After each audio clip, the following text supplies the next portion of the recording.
Le jeudi 12 juin 2020, je vous lis la chronique du lundi 14 juin 1892 par Françoise. C'est que c'était l'hiver et que c'est le printemps. Phrase en exergue de Victor Hugo. L'air est doux, le ciel maillé de bleu resplendit à travers les nuages floconneux. Dans les espaces flottent mollement les fils de la Vierge, et le zéphyr apporte à mes sens ravis des parfums subtils, pénétrants comme les brises de l'Arabie traversent des oasis en fleurs. La terre s'est réveillée de son long sommeil. Elle a secoué sa torpeur, son engourdissement, et sourit au soleil, son inconstant amant. Coquette, elle se rêvait de sa plus belle parure pour fêter le retour du bien-aimé. Elle a piqué de ci, de là, sur ses longs vêtements, des fleurettes aux couleurs vives, tranchant sur sa robe d'émeraude. Ah, le bon air! Ah, le renouveau du printemps qui change tout en vous, dore vos illusions de couleurs plus belles et laisse couler dans vos veines un sang plus vif, plus chaud. C'est lui aussi qui met des chansons dans l'air, des mélodies enivrantes au-dedans de l'être, et qui, par son souffle vivifiant, fait vibrer les fibres de l'âme comme des harpes éoliennes. Allons au bois, le gazon est tendre, l'herbe soyeuse, et, dans la ramure, les feuillis épais forment des bosquets charmants, des solitudes pleines de silence et de mystère. Dans les sentiers ombreux, attachés aux arbres en pleine éclosion, il pleut des pétales roses et blancs qui tombent en tournoyant gracieusement sur la tête des jeunes couples qui s'y promènent en balbutiant la douce maïeutique de l'amour.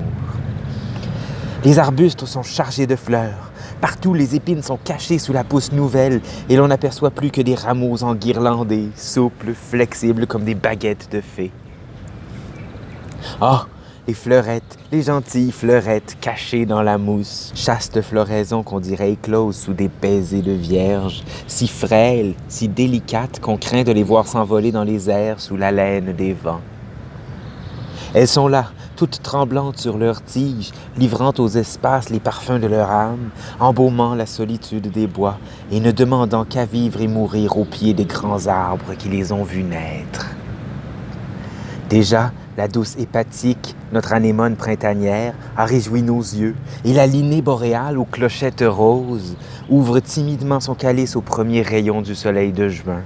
Le trillium, qui rappelle par sa forme et sa blancheur immaculée le lys royal, émaille à profusion le gazon de la montagne, et la petite violette et la clématite pourpre croissent avec lui dans toute leur sauvage beauté. Tout est fête sous la feuillée.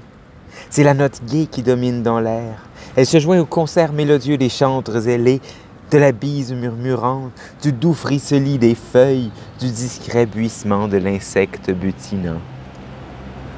Les oiseaux nous sont revenus. D'abord l'hirondelle au plumage cendré, accrochant sa demeure à nos toits, au recoin des corniches, jusque sous les arceaux de Notre-Dame.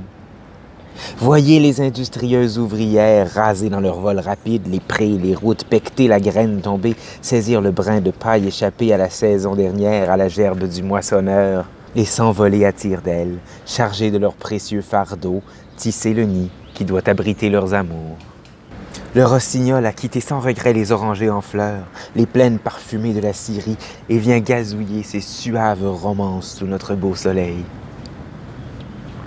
Et dans le silence des nuits, quand la brise assoupie ne murmure que faiblement, quand les fleurs alanguies ouvrent leur corolle à la rosée rafraîchissante, sa voix s'élève pure et cristalline et va charmer les échos endormis.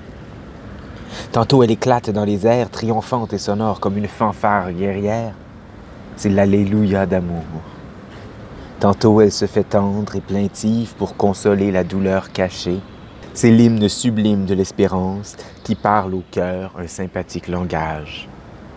Et les fleurs et les bocages, les hommes et les choses, recueillis et émus, écoutent ces trilles mélodieux qui montent dans la mélancolisante clarté des étoiles.